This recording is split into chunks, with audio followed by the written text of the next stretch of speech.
like, again, I still haven't figured it out. Like, I don't know what kind of persona that I want on stage.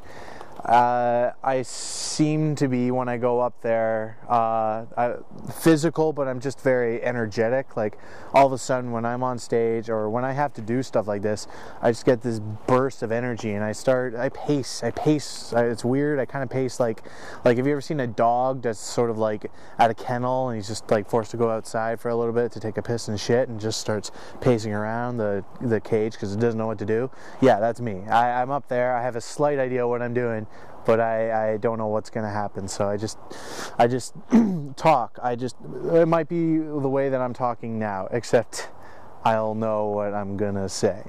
I'm going to have things written on paper, and then I'll memorize it, and then I'll sort of just make it the best way that I can. So when I'm talking to an audience, it feels a lot more natural. Like it's just coming up to me, like I'm just talking to them. But really, I've had this shit memorized for, 20 minutes. Like it's just, I've got jokes that I want to say, jokes I want people to hear, so I can't always go off and just when I see something ridiculous, point it out, But I mean, if there is a heckler out there, sort of texting, talking on the phone, talking while I'm trying to talk, and I can hear them talk, that's going to distract me, and I might end up having to point them out and make fun of them. I don't know. I don't even know if I'll be good at it. It's just like, it's a distraction for me. So if I point it out to them, if everybody else in the audience notices that this person's talking and being a douche, then honestly, it's the best thing to do is to point it out to them, point it out to the whole audience, because it's the elephant in the room. Everybody knows it, and then honestly, whatever you say it might be funny. Really, I want to save money. Enough money that I can get a place in Toronto where sort of all of the acting jobs and stand-up comedy and writing jobs is. And I'm going to just save up and try to move in Toronto, get a place, get some part-time, full-time job, preferably part-time that pays really well so I don't have to work that much, so I can actually work on my career. But honestly, I have no idea how this is going to work out. I might be looking at this video in 2 years and going, I'm really glad I went into heating and air conditioning. I'm really glad. Comedy? That's not for me anymore. That's life. Honestly, that's just the way it is with any sort of job, that if you're going to be an artist. Any sort of artist, you're gonna have to, you might have to go through a struggle, and you're gonna just have to work. I'm gonna hopefully be working at a warehouse. That's what I'm hoping for, that I get a job at a warehouse, right? And I mean, that's just life. I just gotta work it. Let's see, when he was, I don't know, he was a normal baby. He was very good, better than his sisters, except when he had the tantrums, he would bang his head against the fireplace. Oh yeah, he would say the odd funny thing. He would pick up on the adult humor and play on that.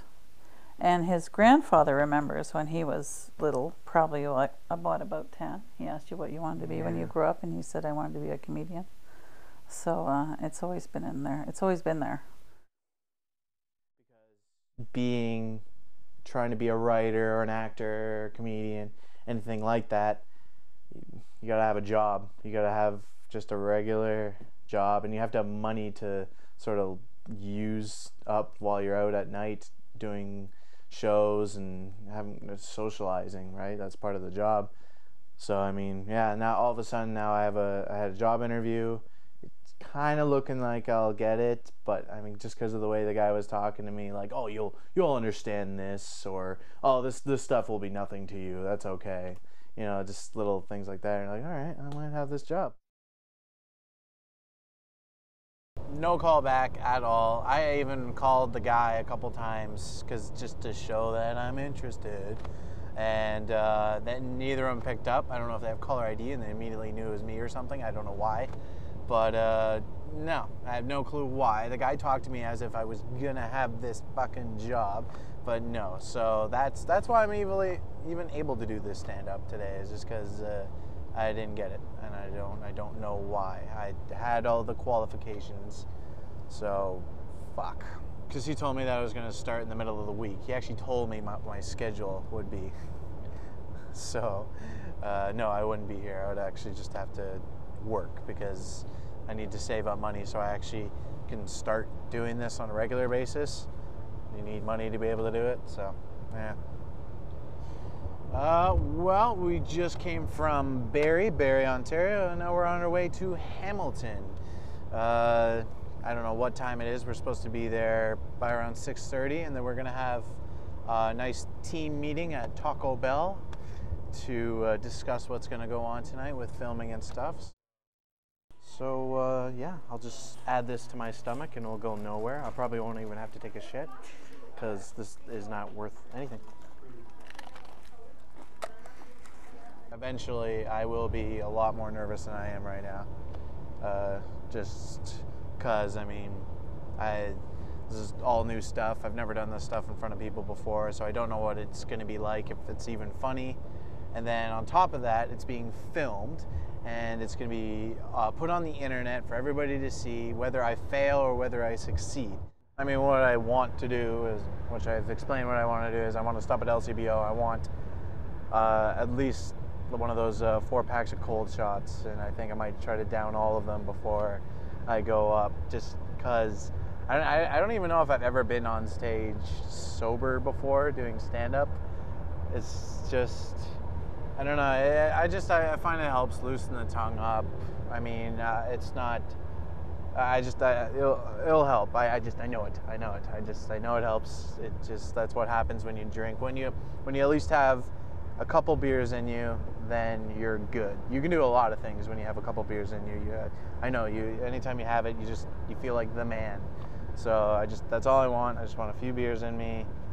It'll just help loosen up the tongue, make me feel a little more relaxed before I go on stage, because I know by the time I get up there, I'm going to be really jittery. Like my hands will most likely shake and everything. So it's just, I don't know, that's just the way I like to do it.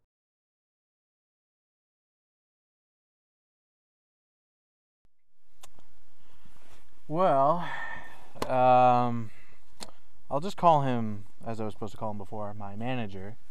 Was setting everything up for me to go do stand-up at Yuck Yucks, and in the end find out that I didn't actually get confirmed that I was allowed to go on stage. Apparently the main guy, Patrick, apparently his name is, didn't get back to my manager.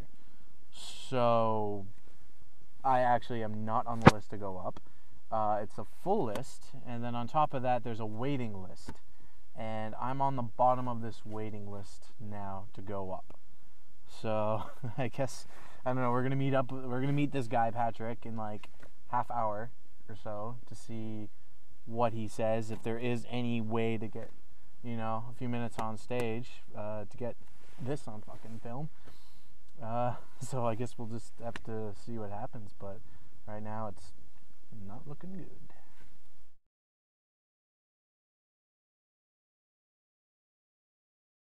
He was very on, he seemed genuine. He was like, listen, I'm really sorry, because he's not making money or anything either, right? Like he's a comic as well. He's just emceeing for amateur night, so he's not getting paid or anything like that. It's just more of like, listen, it's full. I've got a bunch of people. It's like not much to do about it, really. Went back in and out between the place. First talking to the door guy, who was saying like, well, you can talk to the MC. And he was treating the MC like he's freaking, I don't know, Jerry Seinfeld or something. Like, oh, you gotta, I'll see if you can talk to him and everything. But I mean, in the end, yes, the guy who at first I was like, fucking Patrick, what a fucking asshole. He's just a guy that just, things didn't work out. That's all it was. So I mean, it's frustrating just because, we all planned for this. And this was supposed to be the cap off of it, the ending. And I don't know, what kind of ending is this, really? Because will people understand this ending? Will it be like, All right, shit happens, and that's real. That's a documentary. Or are people going to be disappointed, like in other stupid movies that ended shitty? Yeah, am I on? Well, I am here not at Yuck Yucks tonight, but that's okay because there's over 500 people here watching me, all here to see me, so I'm totally fine with that. Yeah. So I mean, like, any of you guys couples? No, yeah. I just say that because you guys kind of look like couples, but I mean, I find that when I was in a relationship, I noticed that the women they enjoy wearing the man's clothes sometimes. They enjoy wearing the man's shirt because I guess it's just funked with man smell in it, and they feel comfortable with it, and I'm totally cool with that. But that's why I don't understand why I'm considered the weirdo when I ask for her dirty underwear. He just goes off and jerks off again. Which is good, okay? God jerking off is a good thing because every time God jerks off, I think a new iPhone comes out. I think that's how it works. But anyways, thanks all of you everywhere. My name is Sean McIntyre. I hope that was okay for you.